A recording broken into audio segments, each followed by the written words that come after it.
Hey, this is Scott with 309 Punk Project, and I'm here with Sarah. Sarah is our good friend who's been new to our project. So I thought I would let Sarah introduce herself. Hi, everyone. I'm Sarah Pacyna. I am from Mobile, Alabama, and I work as a grant writer and have my own little business that I do grant writing. All right. So how did you come to the 309 Punk Project? So I actually met a good friend of 309's. My old neighbor, she's since moved, was Bette Elliott, and she runs the Alabama Contemporary Art Center. And she mentioned that 309 could maybe use some help with grant writing. And so I reached out, or maybe it was a mutual reach out, I'm not sure. But I got to meet Val, Scotty, and Sean, and I just really liked the overall mission and vibe, and was super enthused to help out. All right. So what are some of the other projects that you've worked on in the past? Because from my understanding, this is a little bit different than the other things that you've done. Yeah, so my background was really in wildlife conservation and actually project management for wildlife conservation.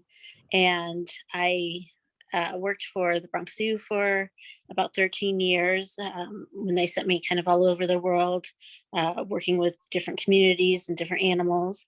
And then Where'd they most send you? recently, so I went to Africa, I went to Belize, I went to Fiji. Where in Africa did you go? I was in Gabon and the Republic of Congo. And that was actually my second time there because I did take a leave of absence when I was, I went on sabbatical when I was 25 years old, and went to Central African Republic and worked with gorillas for over a year with World Wildlife Fund. Oh, wow. So kind of got to go all over the world with them. And most recently landed kind of in the Gulf Coast to work for National Audubon Society when I started a project for them to conserve coastal birds in response to the BP oil spill. Oh, wow. But when COVID happened, I decided to pivot, and I was like, what is my most useful skill that I had? And something that I really enjoyed, and that was grant writing. I really loved the strategy behind it and getting funds. And it's kind of fits into my competitive side. So this was very different. This is like kind of my first cultural institution, humanities, arts, and definitely punk. But I think I probably have ascribed to the whole ethos for a very long time, especially working in conservation when everything is DIY, and there's always like a scrappiness to it, and fighting for the underdog. So I think it just really fit in, and I definitely felt a kinship. Well, it's cool, and I think it's not really that disconnected to think that you used to work with wildlife and now you're working with us. I think a lot of people will see the connections between these without any problem at all. All right. So what do you hope will come from your work at 309? What do you want to see 309 do in the future?